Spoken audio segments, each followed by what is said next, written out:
All right, welcome to another Troubadour Reacts. My name is Kirk and I'm musically challenged. And today I'm going to be listening to The Body of an American by, and this is embarrassing, because I actually I could be incorrect. The Pogues, the Pogues, Pogues. I apologize for all you Pogoites who love them. The whole purpose of this channel is to expand my musical awareness. I have a literary magazine and channel called troubadourmag.com where I teach the literary canonical classics. I teach literature, poetry, and things of that nature to adults and kids and things of that. And this, though, is my attempt to expand my awareness of music. I think that's important to expand our awareness of art. It's not to say I don't listen to music. Of course, I love music. But I don't know much about it. I don't know much about the cool bands and what's hip and all that good stuff. So I'm going to try and grow. That's the point of these reactions. So now this particular one comes out of a recommendation from a castmate of mine. That's right. I'm in a play that you probably can't see because it's over this weekend. But it's Romeo and Juliet.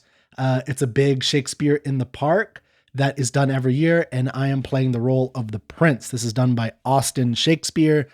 Thanks to the University of Austin, not the University of Texas, the University of Austin. So thank you to my castmate. I won't, dead name you. You can, in case you don't want credit for this. But yes, thank you for recommending this. I'm excited to give it a shot. And let's just jump into this. Just so if you're new to this, what I'll do is I'll just listen to it and react to it. This is my first reaction. Afterwards, I'm going to read the lyrics, though. So if you want to stick around, and I'll read the lyrics and, maybe do some analysis. And I know not everybody likes analysis of that stuff. So leave if you'd like. All right, here we go. Let's see what we got with The Body of an American. Okay, I don't know if I know how to tell the difference between Irish and Scottish music. So there's number one. But I'll say that it's very pleasant. Like I want to be out in the green, hilly grass, just kind of prancing around. No, actually, I probably just want to be on a hill right now. Just listening to this with wind through my hair. I guess I make a lot of hair jokes. The Cadillac stood by the house and the Yanks they were within. And the tinker boys, they hissed advice, but were with a pen. Okay, hot one. When we turned and shook, as we had a look in the room where the dead man lay. Okay. So big Jim Dwyer made his last trip to the shores where his fathers lay. Okay. But 15 minutes later, here it goes. we had our first taste of whiskey. Yes! There was uncles giving lectures on ancient Irish Yes! history. I like this, okay. Started telling jokes and the women, they got frisky. Oh yeah, I'm liking this. In the evening, every bastard there was pissy. I already like it, yes. There's nothing left to say. Farewell to New York City boys, to Boston and PA. He took them out with a well-on clout, and I often heard him say, I'm a free-born man of the USA. He fought the champ in Pittsburgh and he slashed him to the ground. He took on Tiny Tartanella and it only went one round. He never had no time for rights, for drink or dice or horde. But he never threw a fight when a fight was right, so they sent him to the war. Very well gone away, there's nothing left to say. It's easy to catch up to it. And gone where love's in America. They're calling out the rosary, Spanish wine from far away. I'm a free-born man, love the USA. Black screen. This is exciting. I'm going to be satisfied with my face for a few minutes. I like this song. I'm already in love with this song. First time. This doesn't happen very often. This morning on the harbor when I said goodbye to you, I remembered how I swore that I'd come back to you one day. And as the sunset came to meet the evening on a hill, I told you I'd always love you, I always did, I always will. Fairly well gone away, there's nothing left to say. But to say adieu to your eyes as blue as the water in the bay. To beg preaching toward a man of war who was often heard to say, I'm a free-born man of the USA. I'm a free-born man of the USA. I'm a free-born man of the USA. Woo. Interesting. Oh, I like this tonal shift.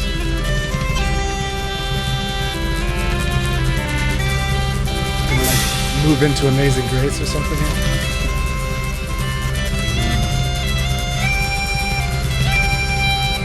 That's a bagpipe song right now. That's how we're getting it.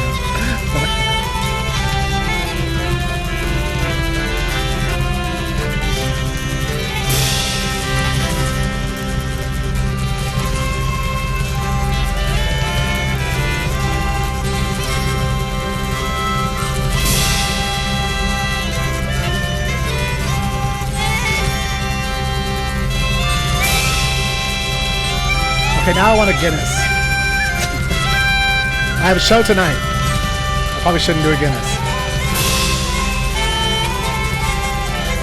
I'm sorry if I'm getting these countries mixed up. Don't beat me up.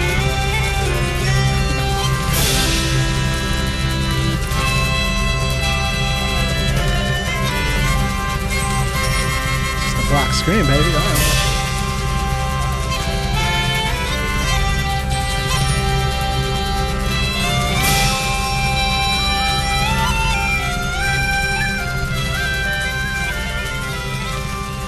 Moving to the Star Spangled Banner, baby. Which we? Oh, okay, it's over. Nice. All right, I'm sold on the Pogues. No, I'm sorry. Sorry, don't beat me up. I'm kidding. The Pogues? I'm gonna say the Pogues. Someone correct me. It's okay if you correct me. I'm often being corrected, but try not to hate me too much. That was fun. I like that a lot. That's definitely a song I can see jamming out to or enjoying at a bar, a pub. Okay, so let's look at the lyrics. Okay, so if you're sticking around for this part, what I normally do is I just read through the lyrics and try to get an understanding for myself. And the reason that I do this is because when I'm trying to help people experience and explore poetry and literature, one of the things that I try to help them with is not thinking that you need to know everything, that you need to be a master. Part of this, and to have like a PhD to understand Wordsworth, my favorite poet, what you need to do is to get comfortable with just getting to the understanding that you can get to now. And then there is advantage and enjoyment in continuing and learning a little bit more and, talking to somebody about it, reading and listening to it and what asking them, what do you think it means? And then you'll get more. That's part of the joy of literature is there's almost an infinite amount of layers to be torn apart from good literature, good art, which is why it's so valuable to us as humans. So my point is that that's what I'm going to do. If you're listening to this and you want some kind of full fleshed out, finalized analysis, this is not the place to go. I'm probably going to get a lot of stuff incorrect, but I'm trying to model what I think reading great literature and literature in general, including and especially poetry, should be about, because it's about the rereading. Poetry and art is about rereading and re-experiencing. It's not about reading. So you have to do it over and over again. So this is my first time, so I'm probably going to get a lot wrong. Okay, so let's see what we got here. We're going to break this down. It's broken down into stanzas here. I don't know if this is a good breakdown of the lyrics. I mean, obviously it's music, and we're extracting the music out of it, which is critical for the understanding of this story, of course, of this lyric. So we have the Cadillac stood by the house and the Yanks. Okay, that's Americans, obviously. Or, if you're going, well, because of the music, I can assume I'm going to say Irish. I'm going to stick with the Irish because it made me think of The Quiet Man, a movie I really love. So a John Wayne film. So the Cadillac stood by the house and the Yanks, they were within, and the Tinker boys, they hissed advice, hotwire her with a pin. They were within. Wait, and the Yanks, they were within. So they were okay. So there's a picture of a Cadillac, is what I'm seeing. Stood by the house. So there's a house. The Yanks. I'm assuming the person. Right. So this is how I'm thinking about poetry. Right. I'm trying to think who's this about. What are we talking about? What's the scene look like? They were within. I think the Yankees, the Americans, and the Tinker Boys. I have no idea what the Tinker Boys are. What that refers to. I mean, are they tinkering on the car? I don't know. They hissed advice, hotwire her with a pin. Are they trying to steal this car? Okay, so they're trying to steal the car, maybe. When we turned and shook as we had a look in the room where the dead men lay, so there's more than one. So Big Jim Dwyer made his last trip to the shores where his father's lay. So the Jim Dwyer thing, if I was catching it correctly, he was a boxer in listening to the song. So I did hear this once before, as I just listened to it with you. So Big Jim Dwyer made his trip. So when we turned and so I guess the Irish men who are stealing this car turned to look in the room where the dead men laid. So Big Jim Dwyer made his last trip. So is he the one who died? To the shores where his father's laid. Oh, maybe he died. But I don't know. But 15 minutes later, we had our first taste of whiskey. Yes, I do like whiskey. I was just drinking. My friend bought me a really nice bottle of, I think it's, what is that? It's Willet Rye Whiskey, which I've never had before, and I love it. Another good thing. Maybe I have a little bit of Irish. I don't know. Okay, but 15 minutes later, we had our first taste of whiskey. There was uncles giving lectures on ancient Irish history. I definitely like this. Whiskey, history, frisky, pisky. The men all started telling jokes, and the women, they got frisky. That's how I like my women, by the way, just so you know. By 5 o'clock in the evening, every bastard there was pisky. I assume piss drunk is what that means.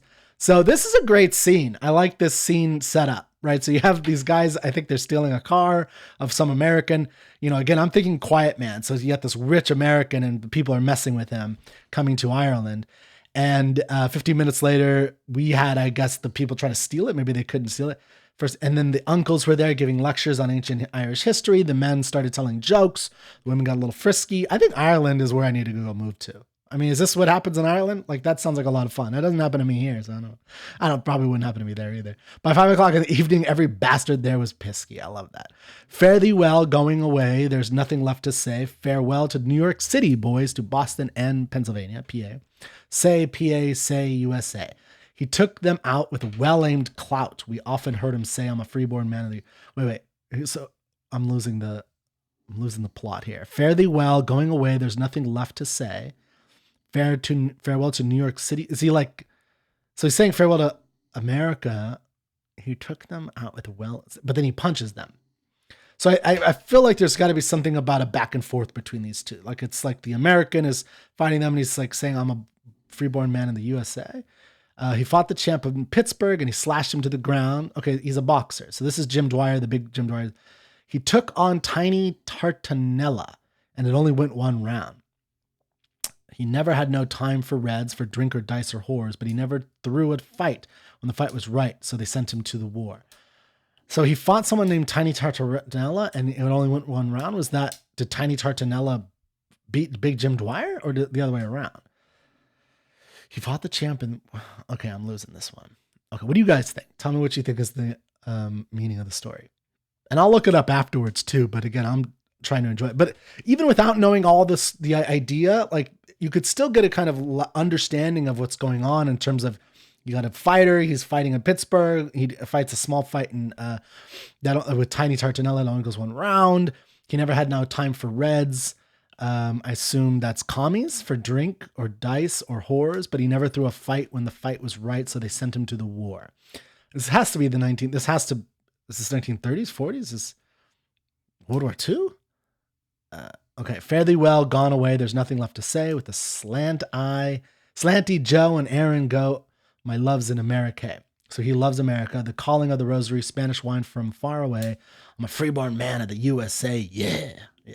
The morning on the harbor, when I said goodbye to you. Okay, who is he talking to now? I remember how I swore that I'd come back to you one day. Is he talking to Ireland? Like he's talking to Ireland, maybe.